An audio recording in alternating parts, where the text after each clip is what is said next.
Crypto currency एक तरह से आप बोल सकते हैं कि virtual asset, you can create a virtual asset. जैसे आप सोना खरीदते हैं, ये फिजिकल एसेट है आपका। मेन चीज़ ये है, जैसे रुपया है, उसके लिए गवर्निंग बॉडी है, आरबीआई अथॉरिटी है जो कि उसको मॉनिटर करती है। क्रिप्टो करेंसी में ऐसा कुछ नहीं है, और परहैप्स 2020-30 तक के 10% GDP all over the world will be the blockchain technologies में। क्रिप्टो माइनिंग इतना आसान काम नहीं है। अगर आप सोच रहे हैं तो बहुत आसान काम नहीं है। पहली चीज़ तो ये है कि you have to be very good in mathematical logic, mathematically sound होना चाहिए, क्योंकि ब्लॉकचेन का मार्केट ग्रोथ 17 से अब तक 200% बढ़ा है। ब्लॉकचेन के ताल्लुक से तो चूंकि इवॉल्विंग है और इनिशियल फेज में है, तो काफ़ी डिमांड है। तो स्टूडेंट्स को मैं ज़रूर बोलूँगा कि आप इस तरफ एक नज़र डालें, इस पर्टिकुलर एरिया पे।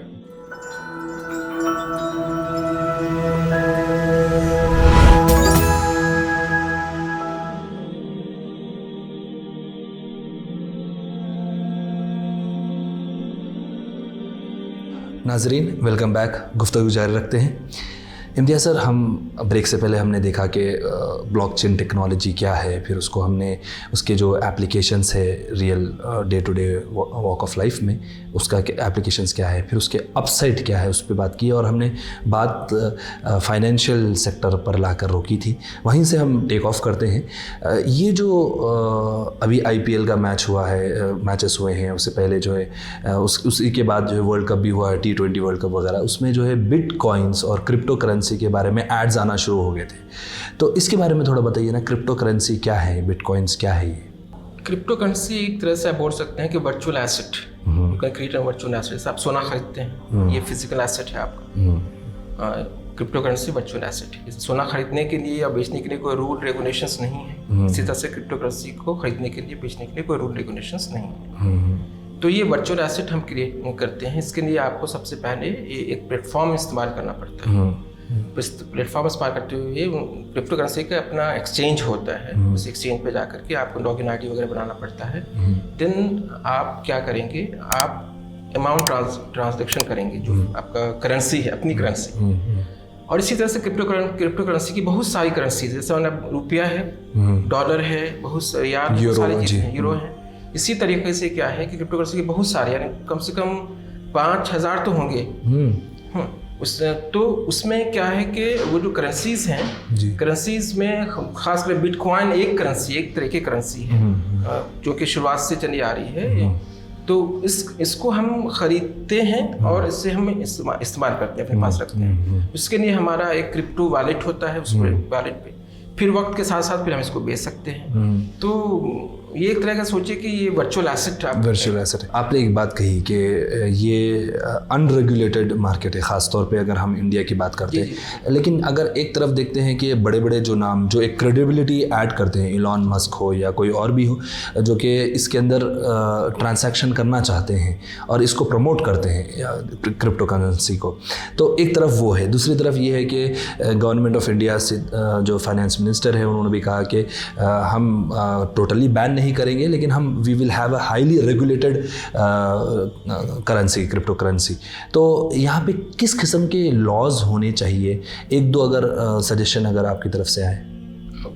सबसे बेसिक वजह इसकी हो सकती है, जहाँ तक मुझे लगता है कि बहुत ज़्यादा टाइम नहीं है कि क्रिप्टो करेंसी जो है it will be valid in India also. ये मेरा अपना मानना है। हो सकता है कि सही नहीं, लेकिन मेन चीज़ ये है, जैसे रुपया है, उसके लिए गवर्निंग बॉडी है, आरबीआई अथॉरिटी है जो कि उसको मॉनिटर करती है। क्रिप्टो करेंसी में ऐसा कुछ नहीं है। क्रिप्टो करेंसी में जो कॉइन जनरेट होता है, जिसे बोलते हैं बिटकॉइन या फिर इस टाइप का इथेरियम वगैरह जनरेट होता है जी, उसके लिए कुछ अलग लॉजिक है। कोई कंट्रोलिंग एजेंसी नहीं है। जैसे इंटरनेट है जी, सबके पास है, लेकिन कोई नहीं रेगुलेट कर रहा उसे। ट्रू। तो सेम तरीके का सिचुएशन ये ब्लॉकचेन के साथ हो रहा है। तो इस वजह से हो सकता है गवर्नमेंट ऑफ इंडिया थोड़ी सी प्रिकॉशनरी मेजर ले रही हो।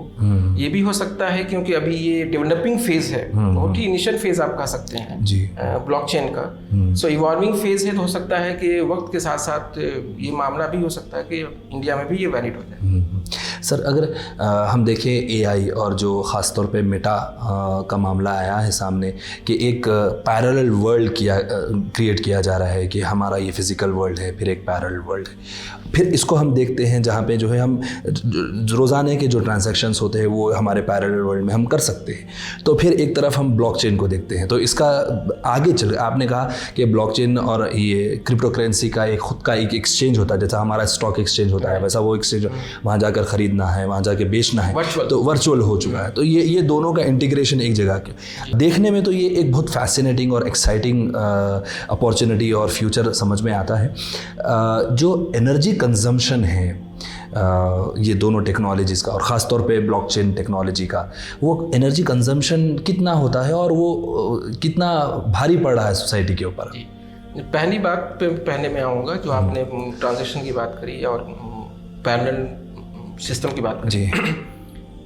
ये जहाँ तक मैं अगर गलत नहीं हूँ तो वर्ल्ड इकोनॉमिक फोरम का एक प्रेडिक्शन है जी कि बाय 2025 जी और परहैप्स 2030 तक के 10% GDP all over the world will be the blockchain technologies में। सो ये तो कोई ऐसी चीज़ नहीं है, वो तो होना है। दूसरी चीज़ ये, जहाँ एनर्जी कंजम्पशन की बात है, बिल्कुल आपका कहना सही है कि सिग्निफिकेंट अमाउंट ऑफ एनर्जी हम बोल सकते हैं कंज्यूम करती है। कुछ हमारे पास पुरानी स्टैटिस्टिक्स है, हो सकता है वो पुरानी हो, डेवलपमेंट और आगे फेज में आ गया हो। उसके मुताबिक ये है कि अगर हम एक ट्रांजैक्शन बिटकॉइन का करते हैं तो लगभग 1700 किलोवाट आवर एनर्जी कंज्यूम करता है। अगर इसको एनालाइज किया जाए इस पैरामीटर पे कि ये लगभग 1.2 मिलियन ट्रांजैक्शन जो वीज़ा कार्ड से हम करते हैं, it's equal to energy consumed by the blockchain is equal to like this. So problem ये है कि इसको किस तरह से मॉनिटर किया जाए एनर्जी को। तो नेचुरली फुटप्रिंट तो है, कार्बन फुटप्रिंट। इसके लिए MIT, इंटेल और IBM जी एक वर्कआउट कर रहे हैं जिसको बोलते हैं ग्रीन ब्लॉकचेन। तो सस्टेनेबल ब्लॉकचेन की तरफ डायरेक्शन में वर्क हो रहा है। अभी हो सकता है इसका बहुत ज़्यादा इफेक्ट नहीं आया हो, लेकिन इन फ्यूचर दूसरा वक्त ये है कि बहुत सारे टेक्निक्स हैं जो खास करके हम बिटकॉइन जनरेट करते हैं और वैलिडेट करते हैं और माइन करते हैं। सो उसके लिए जो हमारा पूरा का सिस्टम है, उस कंसेंसस जो अप्रोच है उसमें बहुत सारे चेंजेस आ रहे हैं। कि जैसे एक चेंजेस है कि like proof of authority something like this, कुछ इस तरह का वर्ड है।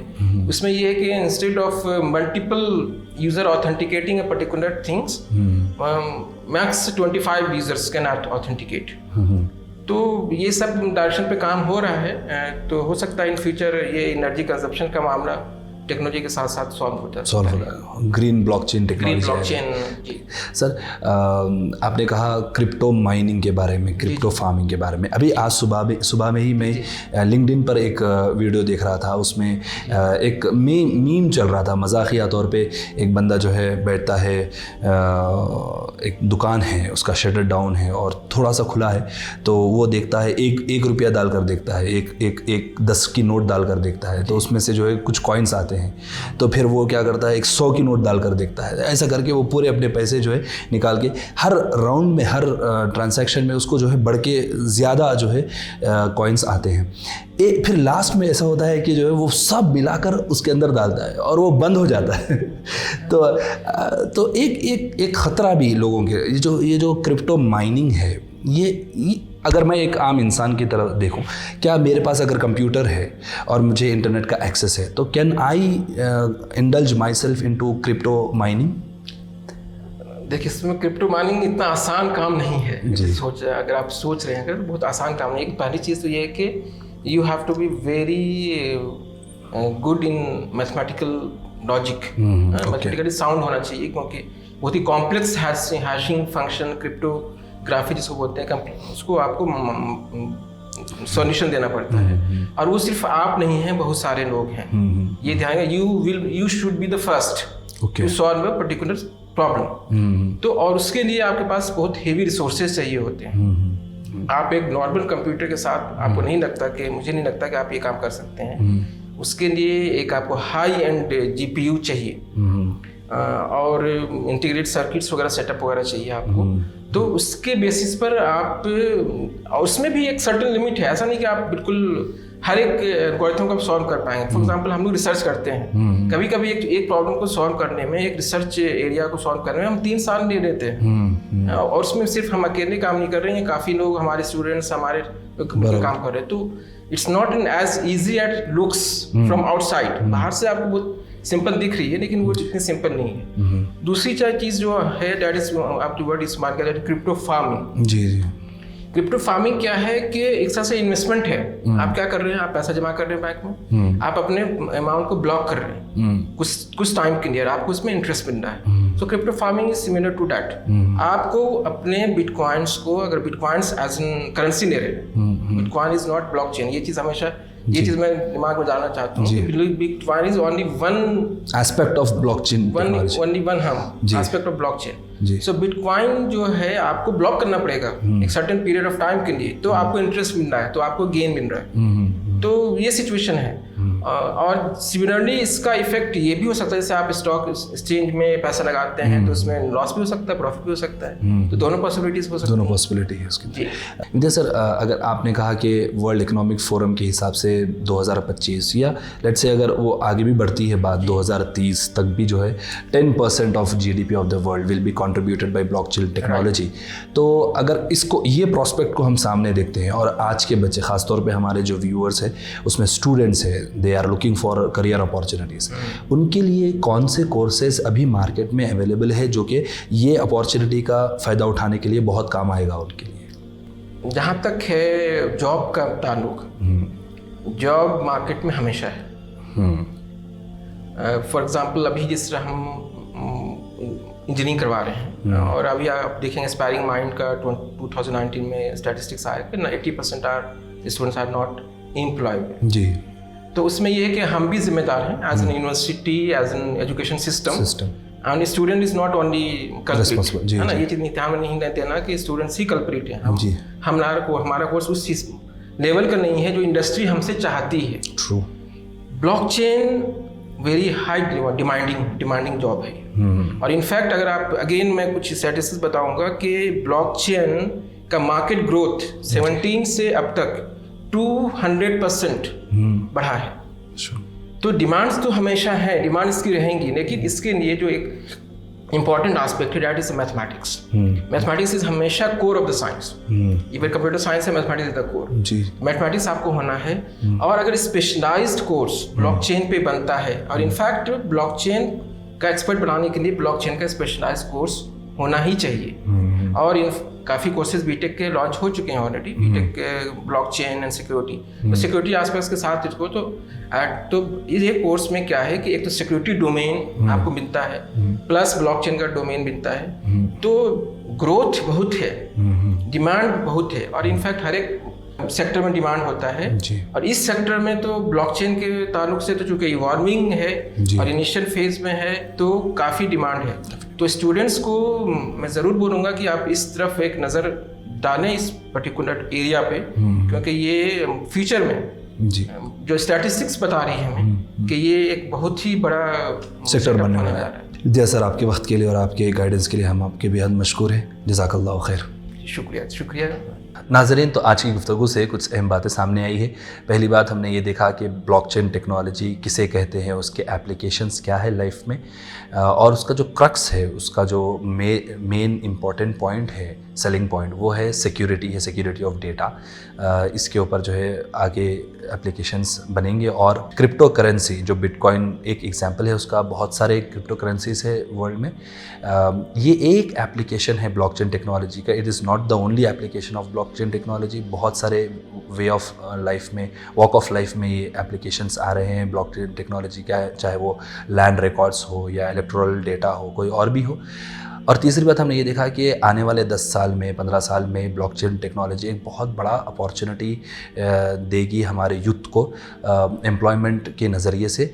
और एक अनुमान के हिसाब से 10% कहा गया कि 10% of the GDP of the world will be contributed bye blockchain technology. तो इससे इस्तिफ़ादा अगर हम हासिल करना चाहेंगे बच्चे ख़ास तौर पे, तो उनकी मैथमेटिकल स्किल्स जो है ना वो बहुत ज़्यादा इंपॉर्टेंट है। और इसके ऑलरेडी आ चुके हैं मार्केट में और भी आगे आते जाएंगे। स्पेशलाइज्ड कोर्सेज जो है रहेंगे वो आपको ब्लॉकचेन टेक्नोलॉजी से ज़्यादा फ़ायदा उठाने के लिए हेल्प करेंगे। हम उम्मीद करते हैं कि इस गुफ्तगू से आपको ज़रूर फ़ायदा हुआ होगा।